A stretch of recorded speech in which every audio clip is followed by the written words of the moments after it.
యుగ సంబంధమైన దేవత సమస్త మనుషులను మోసం చేయు అదృశ్య వినాశకుడు, హృదయాలను తప్పుదోవ పట్టిస్తూ దేవునికి శత్రువుగా మార్చగల మాయాశక్తి.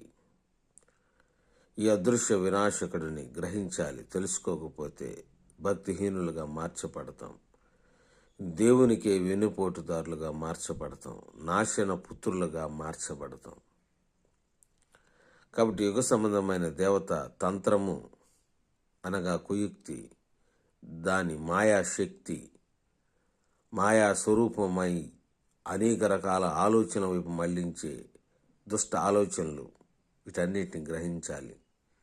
లేకపోతే ఆరని అగ్ని తప్పదు. యోహాను సువార్త 17వ అధ్యాయం 12వ వచనంలో యేసుక్రీస్తు వారు ప్రార్థన చేస్తూ ఆయన మాట్లాడి పలికిన అమూల్యమైన ధ్యాన మాటల్ని తెలుసుకున్నాం. ఆయన ప్రార్థనలో పలుకుతూ ఉన్నాడు.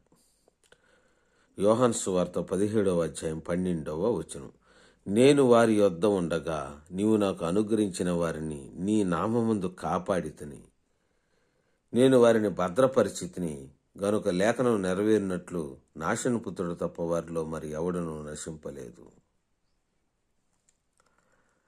కాబట్టి ప్రియమైన దేవుని వారలారా, ఈ విషయాన్ని మనం గ్రహించాలి. యుగ సంబంధమైన దేవత యేసు క్రీస్తు వారితో కలిసి సహవాసం చేస్తున్న, ఆయన బోధ వింటున్న ఆ వ్యక్తిని గ్రహింపనవాడిగా మార్చి నాశన పుత్రుడిగా మార్చుకుంది యుగ సంబంధమైన దేవత.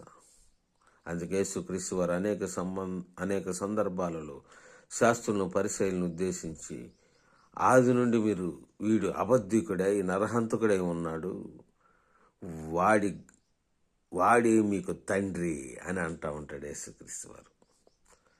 అపవాది ఆది నుండి అబద్ధికుడై నరహంతకుడై ఉన్నాడు, మీరు మీ తండ్రి యొక్క దురాశల్నే నెరవేర్చుకోరుచున్నారు అని అంటున్నాడు. అంటే అపవాదిని అనుసరిస్తున్నారు కాబట్టి అపవాదే మీకు దేవుడు. వాడు అబద్ధికుడు, నరహంతకుడై ఉన్నాడు.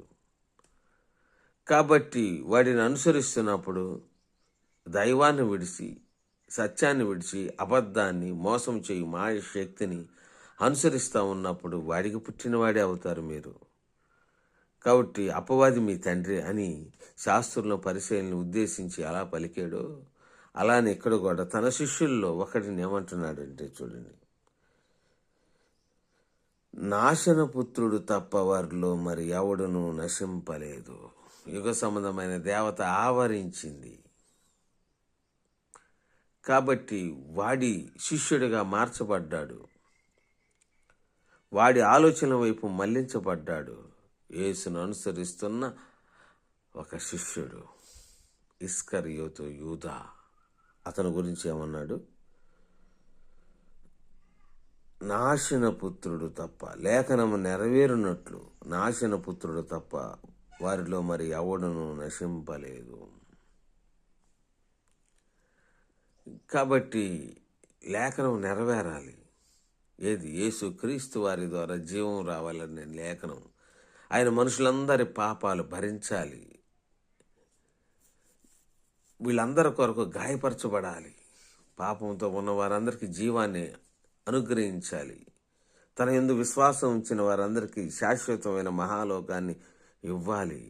వీటికి సంబంధించిన లేఖనము. వాడు ఎవరైతే అప్పగిస్తాడో వాడి ఉద్యోగాన్ని వాడు పోగొట్టుకుంటాడు. అది లేఖనము. కాబట్టి లేఖనము నెరవేరునట్లు నాశనపుత్రుడు తప్ప అంటే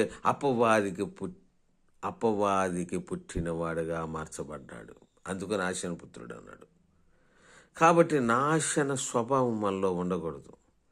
యుగ సంబంధమైన దేవత స్వభావం ఉండకూడదు. సాక్షాత్తు యేసుక్రీస్తును అనుసరిస్తూ, ఆయన బోధలు వింటూ, ఆయన అద్భుత కార్యాలు కళ్ళతో చూస్తూ లోకంలో కలిసిపోయి యుగ సంబంధమైన దేవతకు శిష్యుడిగా, యుగ సంబంధమైన దేవత అనగా అపవాదికి కుమారుడిగా మార్చబడ్డాడు ఇస్కరియోతు యూదా.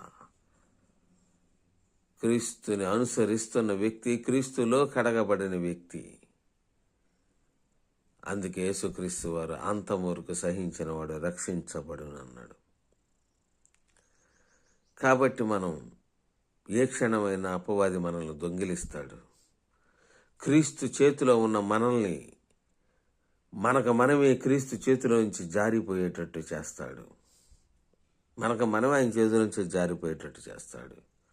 యుగ సంబంధమైన దేవత హృదయాల మీద సంధిస్తాడు, బలహీనులను చేస్తాడు. కాబట్టి మనం వాక్యంతో బలపడాలి, నాశన స్వభావాన్ని విడిచిపెట్టాలి, యుగ సంబంధమైన దేవత యొక్క స్వభావాలను విడిచిపెట్టాలి. విడిచిపెట్టకపోతే ఈ నాశన పుత్రుడి జాబితాలోకి మనం కూడా చేర్చబడతాము. అలా ఉండకుండా నాశన పుత్రుడు అని ఎందుకు అన్నాడంటే నాశనము చేయబడతాడు అతను. యుగ సంబంధమైన దేవత నాశనానికి ఆరనగ్నికి వెళతాడు. ఆరనగ్నికి యుగ సంబంధమైన దేవత వెళ్ళినప్పుడు యుగ సంబంధమైన దేవత ప్రభావంలో ఉన్న ఎవరైతే అనుసరిస్తూ ఉన్నారో వారందరూ కూడా యుగ సంబంధమైన దేవతతో పాటు ఆరనగ్నికి వెళ్ళవలసిందే. అందుకే నాశన పుత్రుడు తప్ప అన్నాడు యేసుక్రీస్తు వారు. మిగతా వాళ్ళందరూ రక్షించబడ్డారు, నాశన పుత్రుడే కోల్పోయాడు.